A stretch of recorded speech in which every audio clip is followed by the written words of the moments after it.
and around. Anyhow, if there are any first-time readers, don't be, oh my goodness, we have an initiation ceremony. We didn't tell you that. Surprise, surprise. No, it's very painless, although it wasn't my idea. I'd make you get tattooed, but that's a little out there.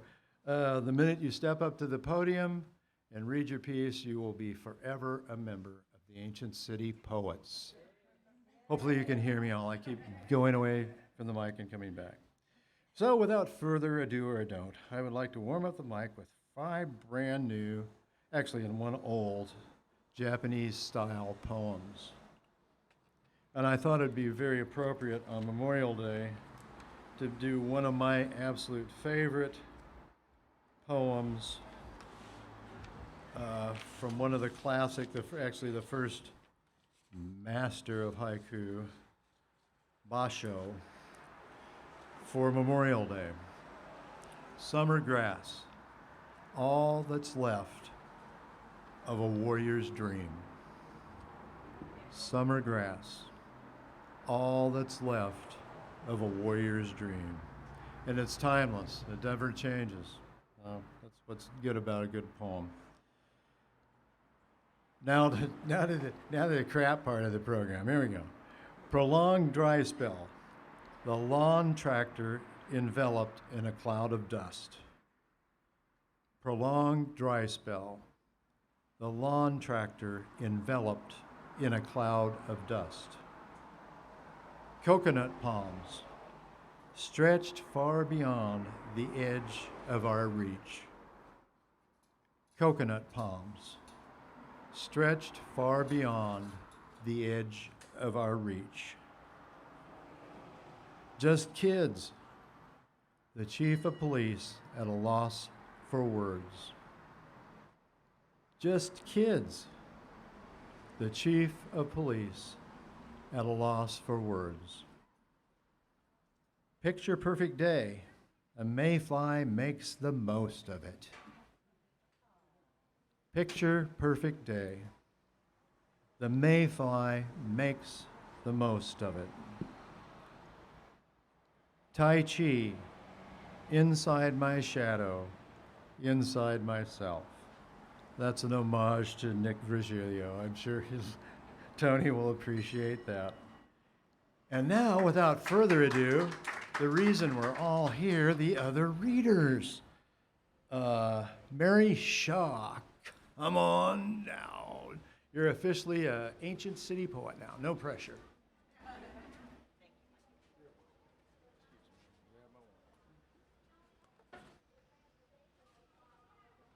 Well, good afternoon. With just a tiny bit of distraction, we'll go for it. This is the first time I've read with trolleys before, so a memorable first event. I'm Mary Shaw, and I have 2 pieces for you today. And when I checked the details on the website, I realized that a theme had been chosen for May. I was unaware of Mother's Day or Memorial Day. And I was glad to see that both of these poems actually are about Mother Nature, so I'm in theme. This first one is in response to a Mary Oliver poem about angels and about trees, where she suggests that treetops are a good place for angels to live, the spirits of those who have departed. A theory about angels. I don't know how gravity works. Why should I expect to know where angels live? In the tops of trees? On the head of a pin? Theory. Angels dwell around you. You must have missed them in your haste. Have you ever sat in quiet contemplation, pondering that mystery, hoping a poem comes as well? Let the single strand of Spanish moss float by, bobbing in the air, suspended by a thread so minute your eyes cannot see. Trace your finger in the silent space above it, cutting through invisible lines. Gravity has been waiting for this. The moss descends to rest on your knee, its cosmic errand complete. Proof, things unseen dwell right before your eyes.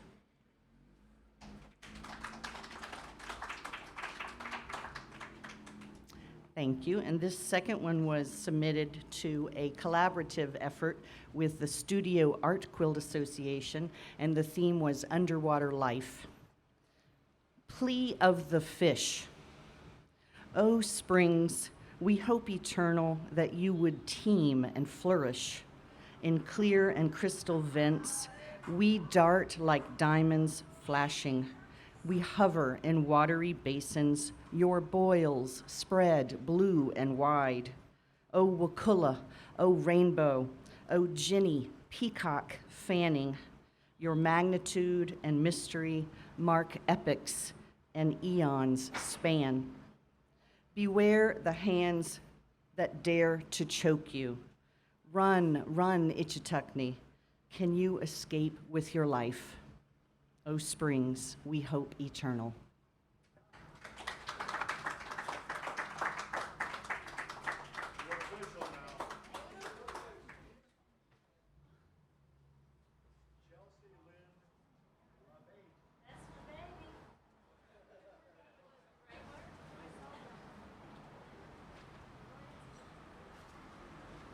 Hi there.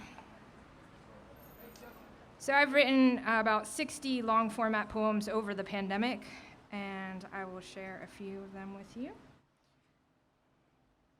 This one is called Who Drugged the Messenger? Who drugged the messenger? Leave it to my psychiatrist to prescribe a life sentence of poison for riding the rainbow bridge too hard between immaculate worlds. The initial trip is always a deep hit for commoners and family members who confuse awakening with lunacy. The doctors have no education on third eyes, invisible ears, or inaudible symphonies.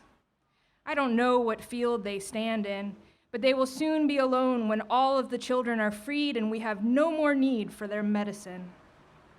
But let us remember, even this padded cell has a door.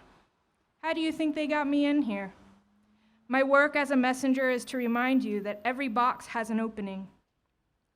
Divine intelligence lives everywhere on earth, though it seems to be utterly lacking in this hospital. Poet, scribe, seer, my sentence was lighter this time. My scrolls were not destroyed. My captors even expressed care. Still, no one can make me eat that purple chicken in the cafeteria. Just like I can't force you to believe the end of the empire is the beginning of all beginnings, beginnings like we have never known. Thank you. This next one's called Center. When I fail at the job I'm overqualified for, I stick my head in the freezer and pray. None of my coworkers at the coffee shop know how many times I've been to the ward, that I'm strongly medicated, or that I'm attracted to women, though fiercely heterosexual. Some closets are better left closed. All warriors need the help of the village when they return from battle. We need small tasks to feel large again, hugs, plants to take care of, animals to pet. We need to be monitored, deterred from open spaces and blank pages, and not left alone for long spells with our field notes and badges. I don't want much from this world. Good surf, a decent meal, and to fall asleep on my lover's chest. Home is the place you can turn off all that has been shaping you, curl up, sign out, forget what broke you open, and carried you away too far from the center. Thank you. This one's called Rigged. Beeping truck, beeping truck. You just gotta work it into the act. Or like read the poem in reverse to go with the reverse lights or something. Okay, Rigged. Oh my goodness. Today when the sea licked my ankles, I almost orgasmed. Climax happens when the mind is present and the heart gets swept away. My teacher shows me how to sit still, stretch my spine, count my breaths. We are looking for direct contact with the world, he says. I do my best to settle. Sometimes when the sun kisses me, it leaves little brown marks on my cheeks. Then when I walk out into the day, people can see how much I've been loved. Other non-humans who share this reality share their affection too. The scrawny squawk of the seagulls, the pink pinch of the fiddler crabs, the slimy breath of the dog. All life leans towards love. I've trained my eye to find the beauty in burning, even if it means death. Then when it comes time to rise, I'm whole and ready to keep fighting. We are all battling invisible wars. Some take us in the night under a hangnail moon, others in the blinding light of day. But have faith, my friends. The system is rigged for the better. The universe has in place a network of care that has the shadows outnumbered. Thank you.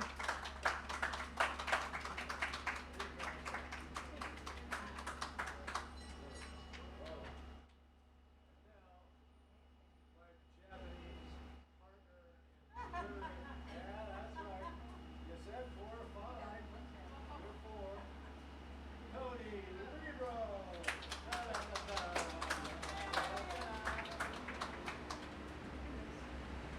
Wow. Woo.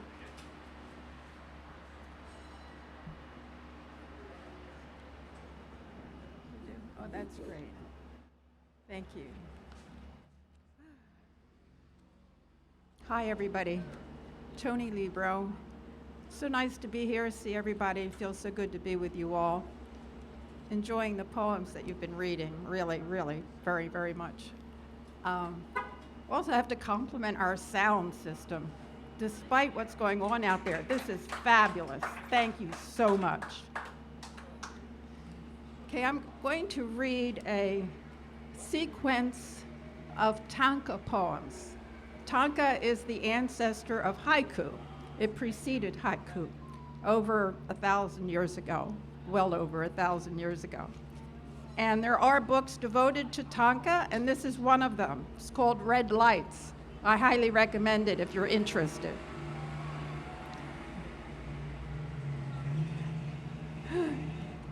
Okay, this is called On the Wing. Breezy walk, a swallowtail kite overhead, our soaring promises on the wing. Lunar eclipse, the darkening moon slips into the earth's umbra, her former self just a shadow now. Meteor shadows light up the night skies. Meteor showers light up the night skies. Streams of debris, untruths and distortions fill our national discourse. Sunrise services, a flock of white ibis rise together, our morning prayer over the marshes. My grandmother's colorful depression glass filling the china closet, dust motes dance in a shaft of sunlight. Thank you.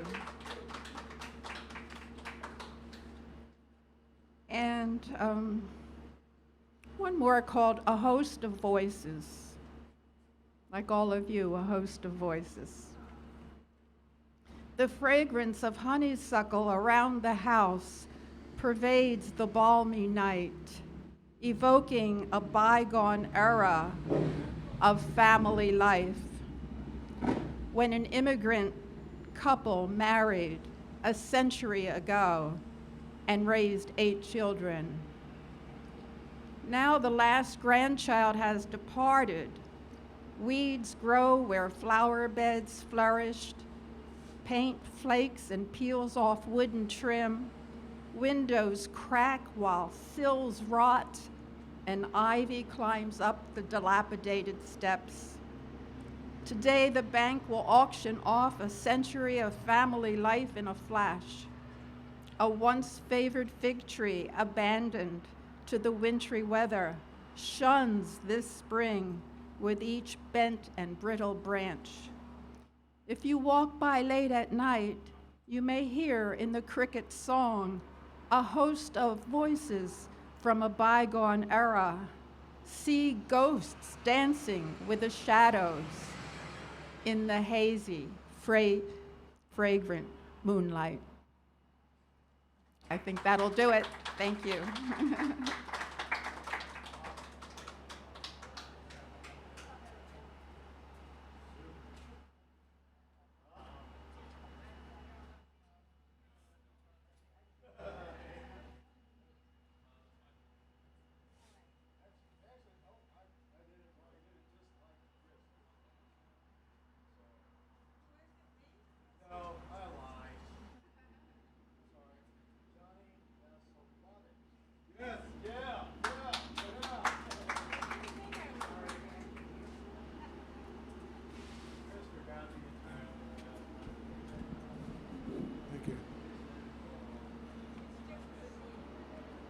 I grew up in a place called Cicero, Illinois, which is tucked into the gritty west side of Chicago. And this poem is called Cicero, Illinois. I too have been in Cicero. It is a weed-strewn city in the spring with Slovenian bakeries, many banks, a mushroom parade. Growing toddlers still sit on the Cicero phone book. I have walked back through Cicero like Hesse through Ravenna. I have walked the L Strip dodging active L's, and later the L Strip with track abandoned and unused, and later the L Strip with the parking meter studded island, and later the L Strip paved soft and smooth like Cermak Road. You walk back through Cicero where the natives argue the civic pride extent of their burg serving as Al Capone's workshop, Ernest Hemingway's real place of birth. At one point, the world's longest continuous shopping mall. At one point, an inherent racism of national renown. And either your grandpa or great uncle or any older cousins worked at the Western Electric plant or they didn't. They were either on the Eastman on that fateful day or they weren't. The hands of those Cicero men are knotty and gnarled from, first, Catholic school piano lessons, then 16-inch softball leagues, then years grasping the handle of the axe, the hammer, the machine lever. The women of Cicero wear the decade's hairstyle, perhaps a year or few back into the last decades, rub dirt from a child's face with a spit-licked thumb. The women of Cicero kiss back, simmer with every intention every day. In 1974, private interests raised the half-block wide building on the northeast corner of Cermak Road and 58th Avenue. Apartments above, storefronts below at sidewalk level. The back half was taken down on a Friday. The job would be finished on Monday. And Saturday, the area residents scavenged the ruins. It looks like Dresden or Dubrovnik or Sarajevo or Warsaw, said not a few of the neighborhood's Eastern European World War II refugees. I found 2 old medicine bottles, one clear, one blue, an old liquor bottle, a cigar box full of sewing supplies, an iron box wrench caked in rust, the brand logo Craftsman, guaranteed for life, barely visible in bas-relief on the wrench stem. And once in Cicero, a boy of 10 could ride the Cermak bus west, a rusty Bach wrench and paper on his lap. He debusses at Home Avenue, cross the street to the Cermak Plaza Sears, the tool department, hands the rusted box wrench to the clerk, receives a brand new one as per the guarantee.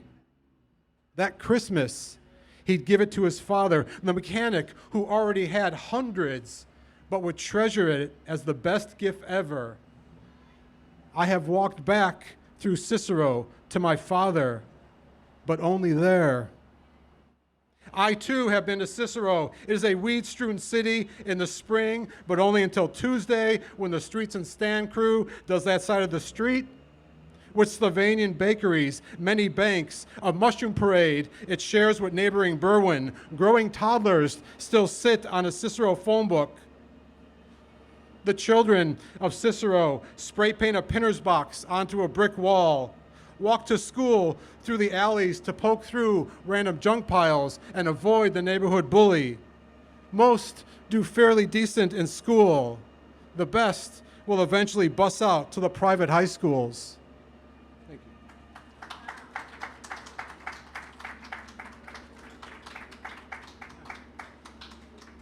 This is called At 22.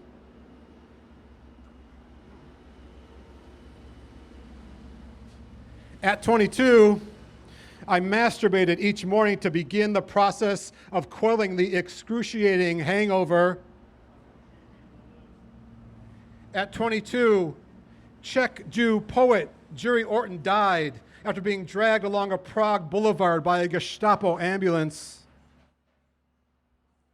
At 22, I published a poem about ketchup, a review of a Henry Rollins poetry book in which every other poem seemed to be about masturbation, a creative nonfiction on a subway station mother and toddler son. My last name is spelled correctly in 2 of those 3 bylines.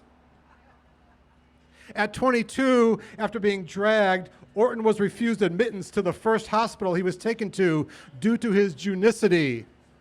I could be a Jewish. At 2, along with his parents and 12 siblings, my grandpa, Walter Masiulewicz, fled Gdansk when his restless German moved in, and that part of the planet became inhospitable to the Semite.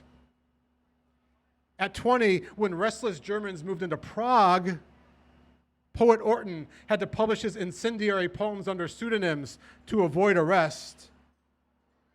At 22, I returned to my childhood name Johnny from the adult John because this poet grew weary of the dull anti-Bacchus bridging of the monosyllable first name to the quadric last, favoring rather the ditrochee coupled with trochee, or Hebrew reading right to left, cretic and amphibranch. Okay, not really. There were 3 other Johns working at this restaurant I was working at, and I just cut myself a Johnny name tag to make things easier when the schedules were made. But more than the Jewish question is that of the last name, how my last name survived intact through mercilessly name-clipping Ellis Island, through the trek westward, often under prudence of keeping a Polish name silent, through Cleveland, Chicago, then across Laramie Boulevard into Cicero, where the name determines where you will live. At 52, 30 years since those first 3 bylines, 30 years of bylines, editors and publishers are still spelling it right only 2/3 of the time. And when I was 2, my mother taught me to spell my last name. Before cat, before dog, I learned to spell our last name. Our mother made up a song, which I will now sing for you. Masiulewicz.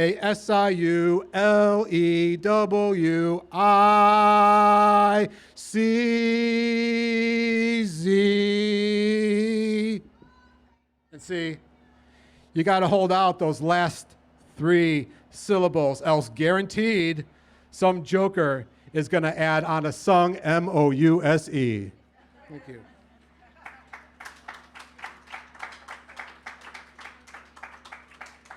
All right, one more real quick. Issue number 7 of my zine, Happy Taper, is out now in Bandanarama, available along with the other Happy Taper titles at Etsy or here today for $3. And special offer, everybody that buys an issue of In Bandanarama gets a free bandana. And this is a page from In Bandanarama. In Bandanarama, I wore 3 things. The black leather biker jacket with the full fringe had a tear in the right inside breast pocket. so a pint bottle would fit all the way in. The side pockets were roomy enough to each fit a walking sandwich. If I was wearing the long black duster, everything would go into the long side pockets. The heavy winter parka had a giant cargo pocket back in the butchular area, but depending on how thick the sweaters worn under the coat, sometimes it was hard to reach around to access that pocket. And if I wasn't wearing any coat, or I was wearing my Clubland denim jacket, which didn't have any pockets at all beverages and sandwiches went into the shoulder-strapped book bag. Because in Bandanarama, the outer protective garment changed as the mood and the weather and the direction dictated. 3 habillatory items of the late 80s, early 90s hipster boheme phase, however, rarely, if ever, changed. I wore LA Gear high tops. The top flapped, left unlaced, and subsequently urged to flare outward so as to better accept the bottom of the parachute pants or the Zubaz or the acid wash jeans, which were often tucked inside the shoe. The high top's white laces replaced with fluorescent Dayglow yellow laces once the band Wham made it big. I wore a silver earring in my left ear, having an earlier attempt at self-piercing go horribly septic. I had a Claire's Mall kiosk do me a repair solid, and after wearing the stainless surgical stud for the prescribed healing period, I wore either a small hoop earring or a dangly cross or some other signum ultra.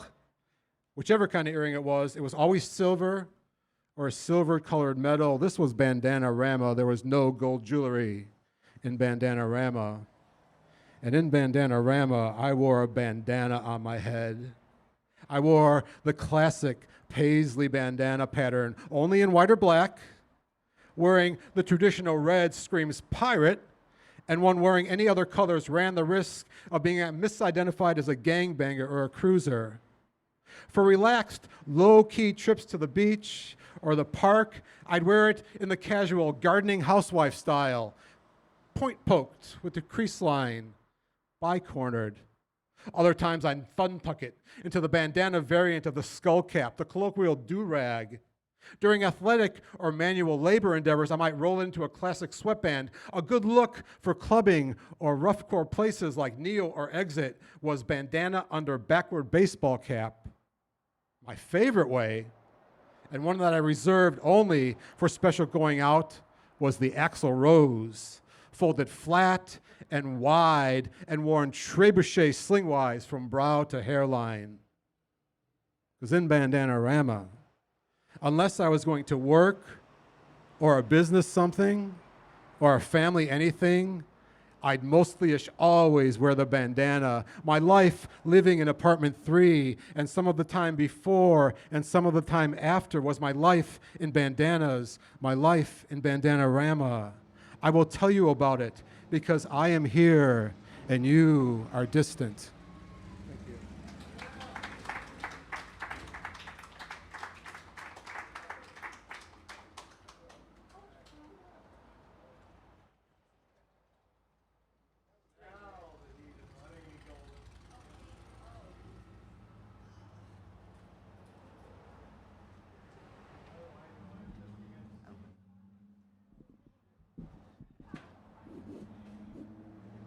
Hey everybody, it's so great to be out here live today with seeing all these smiling faces, the full frontal smiles. I'm loving it.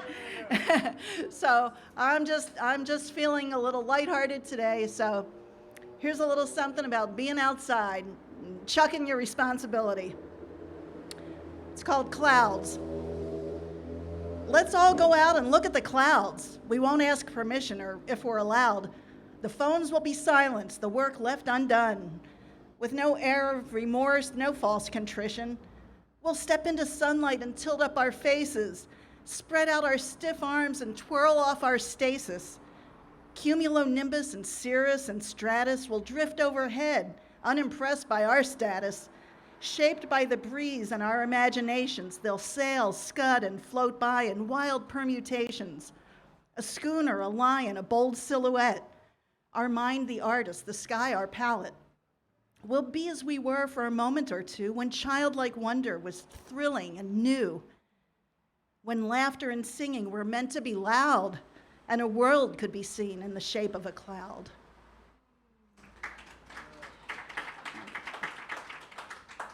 Okay. Let me see if I can rustle this other one up.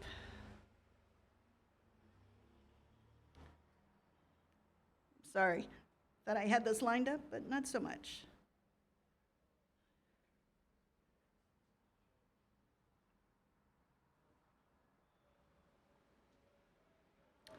Okay, please enjoy our hold music. Okay.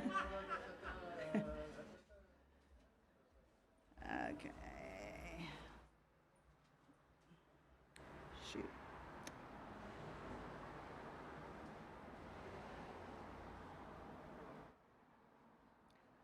All right.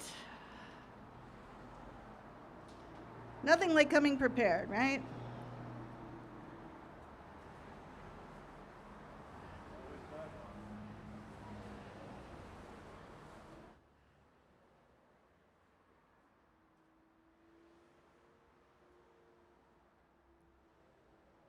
My gosh. You know what? I think that's it. I think I'm done. I'll go to the next person. I don't want to take up the time.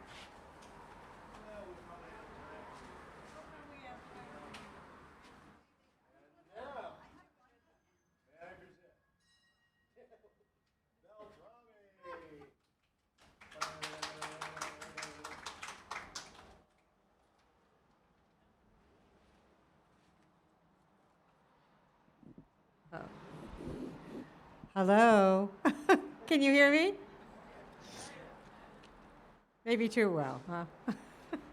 No, I echo what Amy said. It's really nice to actually be here and see that people are not in little boxes. Out of the box. Good idea for a poem. All right, these are two poems that I've just written lately, actually the last 48 hours. So, you get them fresh off the whatever. I am a Pisces, and this is the name of the poem, Pisces. Fishes swim around my head, uncaught, making their way around the little islands of reason, sometimes languishing in pools of emotion, sometimes diving deep into the darkness, looking for the meaning of life, at least mine.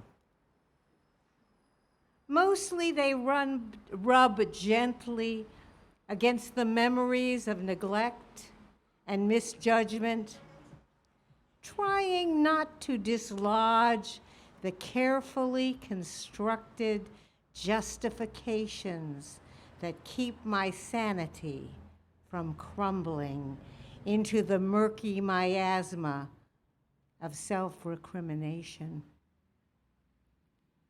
They are pretty fish, glittering with delusions of talent, changing color with the tide from ruddy passion to blue to grateful green,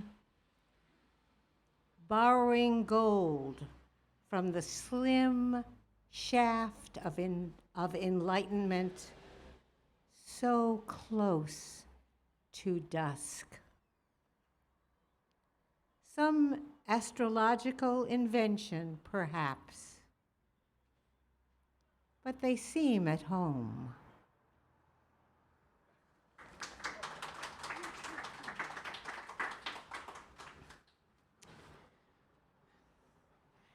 This is just called The Late Spring Breeze because that's the first line. So, and it really, I wrote it this morning as I sat in my dining room looking out the window at the breeze playing with the trees. Not a line that I should have put that line in here, right? The late spring breeze blows away my winter pain. Supple branches beckon me to dance. How can I refuse this invitation? I raise my limbs to imitate their movements as they tease the air with tickling leaves and stroke it with the languid strands of Spanish moss, almost indifferent. The breeze coaxes the strands, and they respond as a lover to a partner's whisper. I too am seduced, and move with rhythmic undulations, waking and stretching the muscles, content to sit and wait for winter frost. I feel the rebellion in my hip, a shoulder, but the sun reaches down, quelling the resistance with warmth and renewing a vision of cyclic immortality. I move in circles, resurrected by roundness. The hip remembers the sensuous swivels of spring, the wanton writhing of summer. Remembers the beats of the drum, the wild abandon of a bass guitar. Now, hips and arms and leaves and limbs all move in unison, dismissing death. It is out of season and out of step. Time to introduce Lazarus to Arthur Murray. The sun and late spring breezes.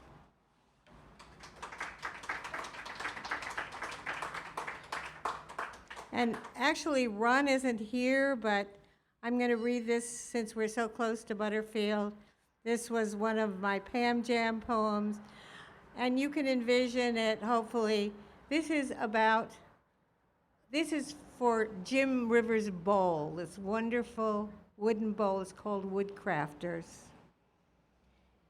You have touched my core, worked it, honed it, made it your own. You now betrayed me. You yet not betrayed me. Read me with your hands, found beauty in the lines that time has etched, and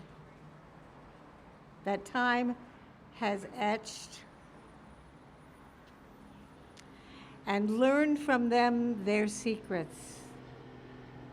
Each line a record of pain or pleasure.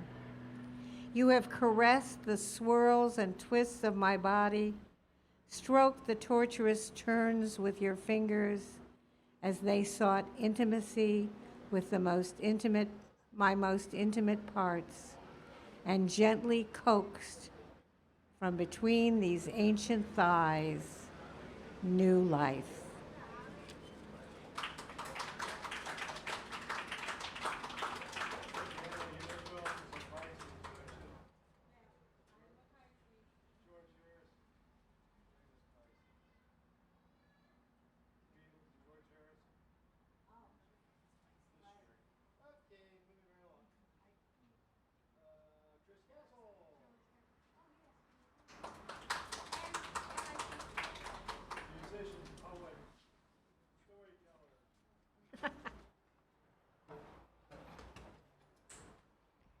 As I've said before, I hate the barrier.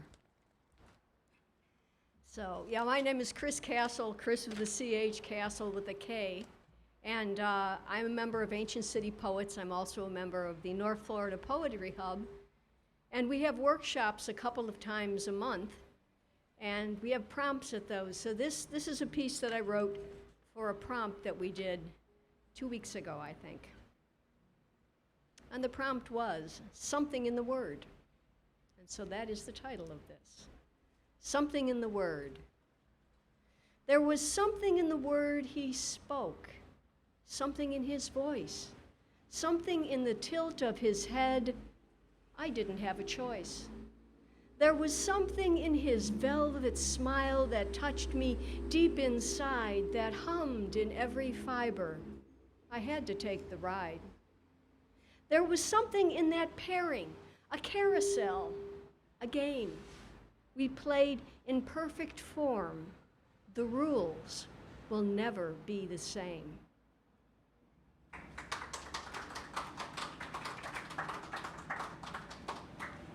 And since you introduced me as a singer, I'd like to do something right now that I normally don't do here, but it is Memorial Day tomorrow. And so I thought I'd like to do a traditional piece of music that holds a lot of meaning for this time of year. It's from Ireland. With your drums and guns and guns and drums, hurroo, hurroo. With your drums and guns and guns and drums, hurroo, hurroo. With your drums and guns and guns and drums, the enemy nearly slew ya. Oh, my darling dear, you look so queer. Johnny, I hardly knew ya. Where are your eyes that were so mild? Hurroo, hurroo. Where are your eyes that were so mild? Hurroo, hurroo. Oh, where are your eyes that were so mild when my poor heart was first beguiled? Oh, why did you run from me and the child? Johnny, I hardly knew ya. Well, you haven't an arm. Where are your legs that used to run? Hurroo, hurroo. Oh, where are your legs that used to run? Hurroo, hurroo. Oh, where are your legs that used to run when first your dancing days are done? Oh, indeed, your dancing days are done. Johnny, I hardly knew ya. Well, you haven't an arm and you haven't a leg. Hurroo, hurroo. You haven't an arm and you haven't a leg. Hurroo, hurroo. Well, you haven't an arm and you haven't a leg. You're eyeless, boneless, chickenless egg.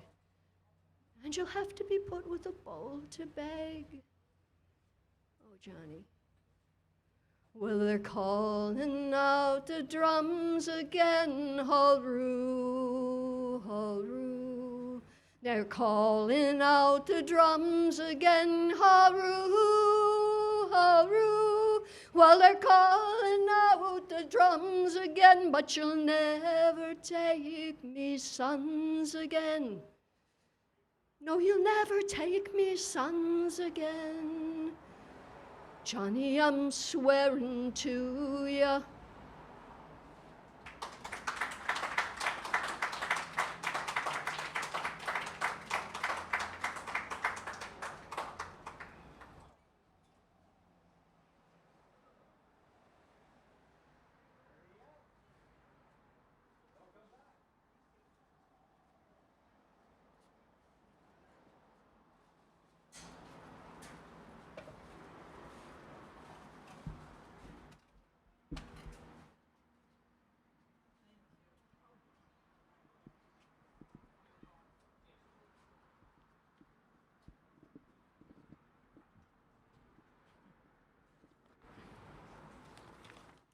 Hi, everybody. I second every other poet who's been up here and mentioned how good it is to see live people again with faces and smiles.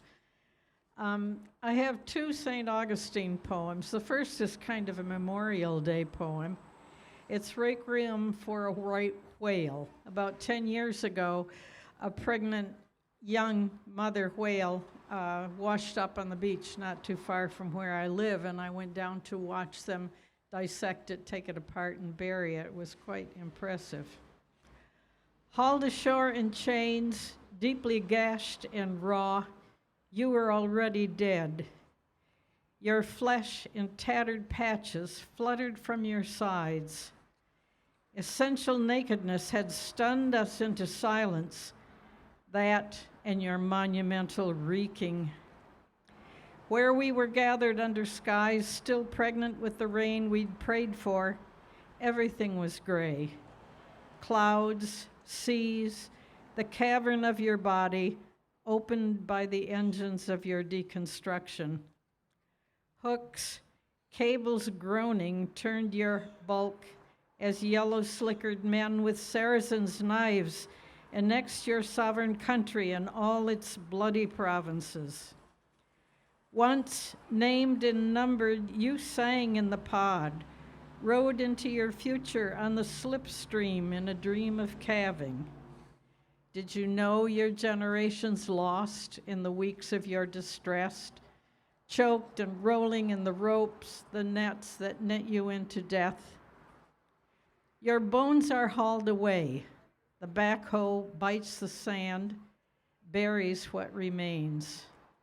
And we, bent under the dark grief of your undoing, listen for your echo on the wind.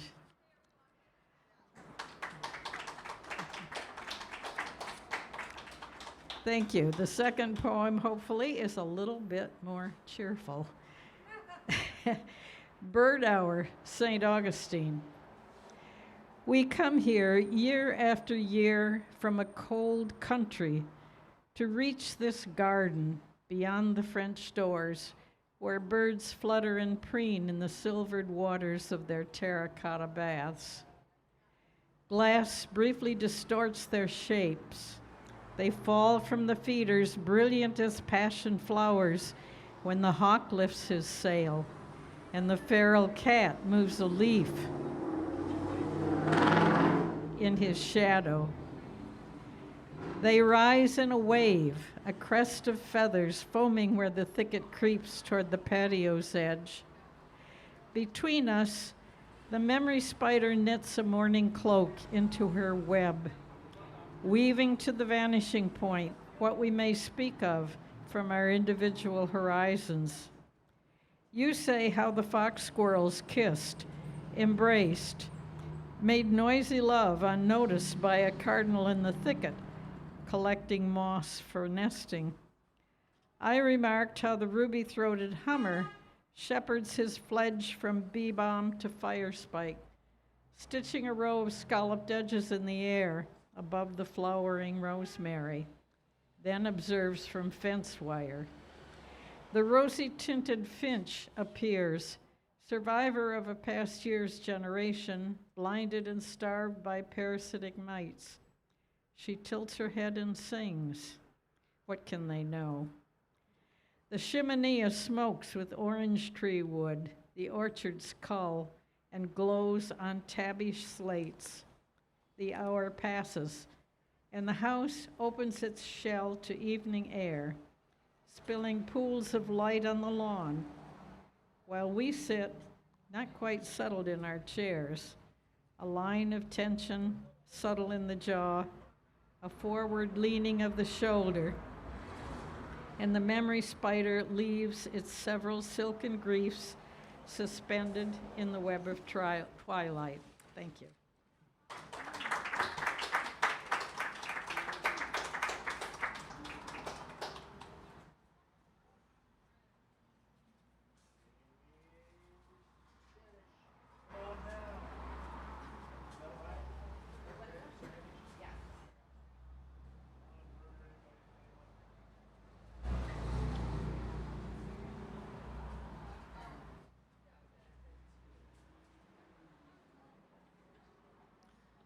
I'm Jamie. It's so nice to be back in person, like everybody said. I have 3 poems. The first one is called, Why Does the Cicada Make That Sound? I came into this world in tears, screaming, and didn't stop for months. My mother and the doctors couldn't figure out what was wrong with me or what I needed. I still scream when I find the space, like in the woods, joining the cicadas' unapologetic cacophony, or in the shower, sad music from my speakers drowning my own sounds. It is nature's course for cicadas to shed their exoskeletons, leaving them gripped to the skin of palm tree trunks. Maybe I was born this way, feeling everything. Maybe there was never anything wrong with me. When you are born the kind of person who feels so much, sometimes you just need to scream and scream. Like the cicada, I've felt the tightness that leads to shedding this translucent shell, leaving part of myself gripped to the palm. This one's called I Think I Still Believe in It. Thank you. I think I still believe in it. I take a walk. My cropped pants expose my ankles. The nettles flush and sting lets me know I'm alive. Even if being alive itches my skin all over right now. Every little thing today has to offer is mine. My bare foot meets powdered dirt. Fire ants give blister and burn. I can't hold that against them. You and I met in this fire of living. We keep trying to out it with our cold tantrums, to kill it in time, but its dull glow is relentless. This ember in each of us, I want to know you. I imagine sliding 2 fingers through a slit in your chest cavity, curling them around to feel your wet heart, still warm, still pulsing. Here in the South, people say, "Bless your heart," when they mean, "I pity you." On the morning we woke up together, I reached between your legs and you said, "Fuck, I am so wet. I can't stop thinking about your warmth." Once you claimed you had a hard heart. I dream of you softly now. I dream about the kind of love where nothing gets stuck in my throat, the kind of love that doesn't choke on my truth or flinch or pity when my wound cries, "Hold me, hold me." This love steeps rose petal tea. We sit on a swing in the yard. Yes, nettle grows and ants scatter beneath our feet, but we don't touch them. The redness on our ankles fades, blisters soften. This love says, "Bless your heart," and holds me and means it. That one.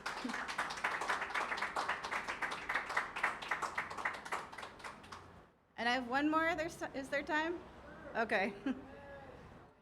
It's called Hallowed Wreckage. I wonder, at the ease of the goldenrod, to let go of her seeds, let them settle. There is this woman who I've tried to get out of my thoughts. She keeps bees, harvests honey, but doesn't eat it because it is too sweet. She says she wants to know me. My mind's tangled root pathways, hallowed wreckage of my soft womb, new scar on my belly button. The wine I taste alone never fills me. Star-shaped sweet gum leaves cover the trail near the tidal mouth where river meets stream. Yellow jackets defend their nest, but it's built on stolen ground, the hole where a rodent nursed her young. I was stung 4 times yesterday. The welt on my belly still won't let down. My breasts, never the same after the baby. I found the pieces near a tree of a smashed plate with words written about old loves someone meant to bury. Anyway, this woman, I try to write, but I can't convey her. The wistful resilience of every feminine part, enchanting tunnels in her mind, her perfect navel. That's all. Thank you.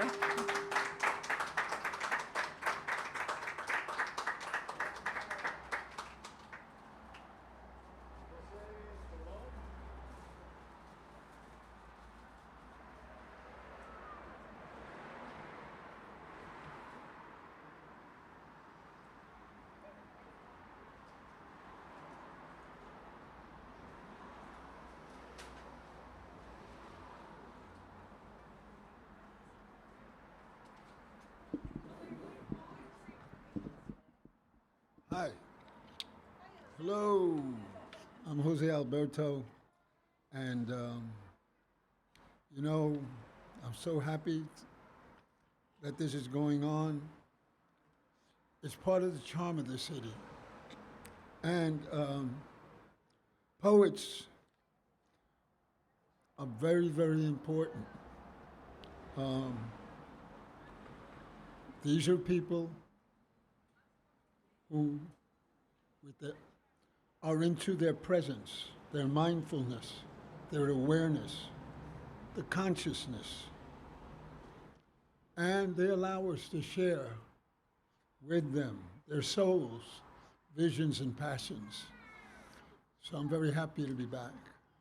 And I'm very happy that this is going on, and I want to thank all the poets that participate. I have 3 poems.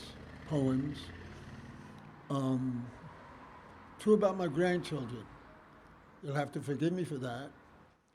One is on another theme. I'll start with a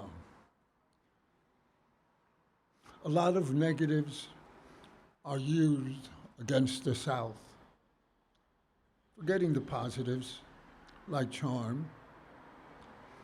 So this Northerner adopted Sweetie, better yet, Sweetheart. Paying for the food at McD's drive-in, my kids gave me their order. After requesting, I moved to pay.